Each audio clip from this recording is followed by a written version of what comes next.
Muito bem, dando continuidade ao nosso curso, vamos agora à quarta aula. Na aula anterior, nós apresentamos as competências e analisamos um texto, perfeito? Agora nós vamos pegar o texto dissertativo e vamos estudar passo a passo.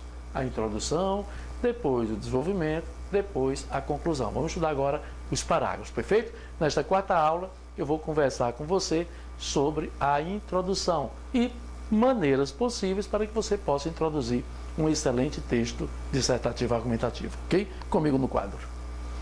Quarta aula, estudo da introdução. Há várias maneiras de nós introduzirmos o texto. Agora é fundamental entender o que é uma introdução, perfeito? Então veja bem.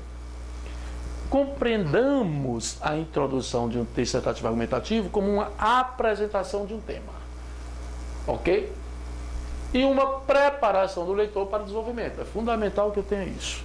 Em que o produtor, de forma clara e concisa, expõe seu posicionamento acerca da temática abordada. A introdução deve nortear o leitor e atraí-lo para uma leitura satisfatória. Isso quer dizer o quê? Se eu não apresentar bem o meu texto, se a minha introdução não estiver bem estruturada, o leitor não vai ter o interesse em dar continuidade a essa leitura. Então eu tenho que organizar, além da informação que deve estar ali, além do meu ponto de vista que tem que estar ali, eu tenho que estruturar adequadamente os períodos para que haja uma boa compreensão e eu consiga atrair o leitor para o meu desenvolvimento. Perfeito? Prosseguindo. Não se deve imaginar a introdução como um resumo ou como um amontoado de argumentos os quais serão sequencialmente desenvolvidos nos parágrafos de desenvolvimento do texto, mas sim como uma apresentação. O que eu quero dizer isso? Ora, é muito comum as pessoas apontar o seguinte: olha, põe aí 3 argumentos, ou então, olha, joga isso aí no texto, e depois você vai lá e pega uma passagem da introdução, vai para o parágrafo de desenvolvimento, pega outra passagem, vai para outro parágrafo. A introdução não é isso. A introdução é, na verdade, uma apresentação. Perfeito? Então vamos dar continuidade. Parágrafo introdutório deve ter início, meio e fim. Eu tenho que compreender isso. É fundamental entender isso aqui. No Enem, é fundamental o produtor apresentar no parágrafo introdutório a sua tese, o seu ponto de vista. Eu prefiro chamar ponto de vista. O parágrafo introdutório pode ser estruturado de diversas formas. Aí é que eu vou apresentar para você. O produtor poderá, por exemplo, fazer o uso de uma alusão histórica, citação, declaração ou uma palavra-chave, que eu crie uma afirmação, justifique e conclua. Porque todo parágrafo, independentemente de ser por alusão, citação, declaração ou palavra-chave, tem que ter início, meio e fim. Mas, Marcelo, eu não tenho que colocar meu ponto de vista? Sim, mas se eu faço uma alusão, após a alusão você apresenta o ponto de vista. A mesma situação para a declaração e para a citação. Quando eu uso a palavra-chave, no momento em que eu afirmo, eu já estou apontando meu posicionamento, tá certo? Então, essa justificativa é uma ampliação desse posicionamento. Então já fica mais prático. Mas eu vou conversar com você sobre todas essas situações. Marcelo, a diferença é que, por exemplo, quando eu uso uma alusão histórica, eu já estou em outra área do conhecimento. Perfeitamente. Mesma coisa com a citação, mesma coisa com a declaração. Tá bom? Veja cá. Alusão histórica. Tema: camarotização da sociedade brasileira. A segregação das classes sociais e a democracia. Veja só. Com a redemocratização do país, após o fim da ditadura militar em 1984, acreditou-se no fim das desigualdades sociais, econômicas e culturais. Ideia reforçada com a promulgação da Constituição Federal de 1988, a qual preconiza direitos iguais a todos os cidadãos brasileiros. Bom, veja que até aqui ele se ateve à alusão histórica. Ah, Marcelo, a ditadura militar. Não, a redemocratização do país. Perfeito? Que veio com o fim da ditadura militar. No entanto, nos dias atuais, percebe-se claramente que a segregação das classes não só se mantém, como também acentuou especialmente quando a população mais carente passou a ter acesso a bens de consumo e a ocupar determinados espaços antes inacessíveis. Ela apresentou agora o ponto de vista dele. Perfeito? Muito bem. Por meio de citação, observemos o tema. O altruísmo e o pensamento a longo prazo ainda tem lugar no mundo contemporâneo? Vejamos. Segundo o pensamento de Auguste Comte, filósofo francês, o homem altruísta age de modo a conciliar sua satisfação com o bem-estar de seus semelhantes.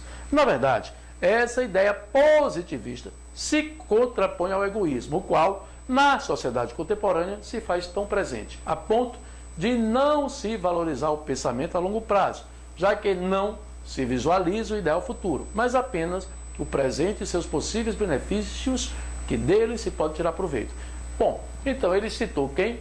Ele citou Auguste Comte, teceu comentários e depois apresentou o posicionamento dele. Na verdade, essa ideia positivista se contrapõe ao egoísmo, o qual, na sociedade contemporânea, se faz tão presente. Tá certo? Então, aqui é o ponto de vista dele, é a tese dele. Perfeito? Muito bem. Declaração. Tema. As utopias, indispensáveis, inúteis ou nocivas. A declaração é uma espécie de afirmação, só que é uma afirmação mais direcionada, como sendo uma verdade absoluta. Tá certo? Olha cá. Imaginar a utopia como inútil e nociva é abdicar da realização de anseios e sonhos. Na verdade, as pessoas devem cultuá-la com o propósito de conduzirem suas vidas na certeza de que conquistarão seus objetivos independentemente dos óbvios a serem enfrentados. O inacessível jamais será imaginado. Por conseguinte, toda e qualquer ideia poderá ser concretizada. Perfeito? Bom, então aqui ele usou uma declaração, correto? Muito bem.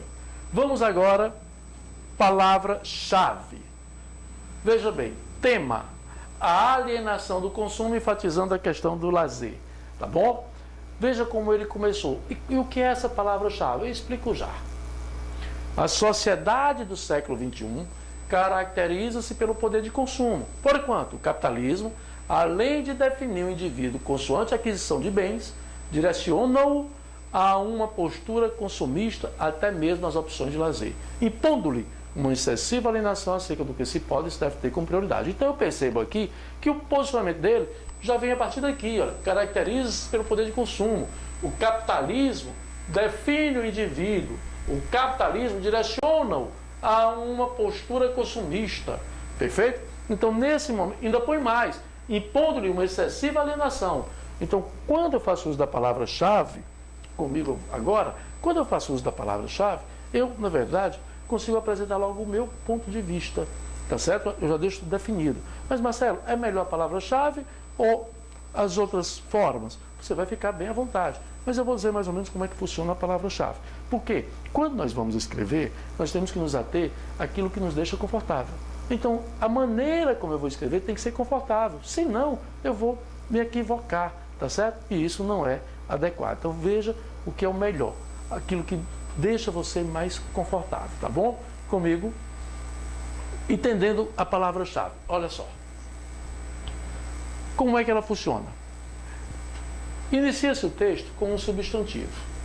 É importante iniciar o texto com um substantivo? Por quê? Porque na hora que eu aponto substantivo, já dá a ideia de que eu comecei a selecionar minhas informações.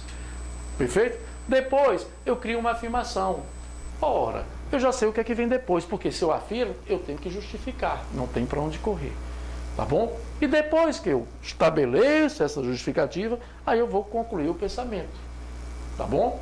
Então veja só, assim deve ser estruturada a introdução. Uma afirmação, nós vamos chamá-la de tópico frasal.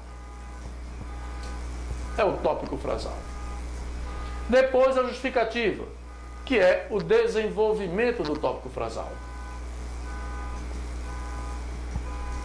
E depois a conclusão, que é o fechamento da ideia. Olha lá, fechamento da ideia. E aí eu vou perceber que a minha introdução vai ter início, meio e fim. Mas Marcelo, e se eu fizer por alusão histórica, início, meio e fim? Qualquer forma que você venha a construir essa introdução, ela tem que ter início, meio e fim.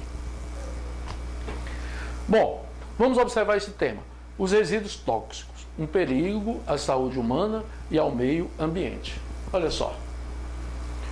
Os impactos ambientais e o risco à saúde humana surgem como as principais consequências do descarte inapropriado de resíduos tóxicos, advindos especialmente de aparelhos eletrônicos, pilhas e baterias, visto que possuem uma imensa concentração de substâncias químicas danosas ao ser humano e à natureza, como o chumbo e o mercúrio, sendo essencial uma preocupação do governo brasileiro em prover um destino adequado a esses materiais. Bom, Marcelo, eu percebi que aí ele apresenta o ponto de vista dele. Começou com o substantivo, sim, olha, os impactos ambientais e o risco à saúde humana. Mas, Marcelo, eu percebi também que o período fica meio alongado, mas você pode reduzir, tá certo?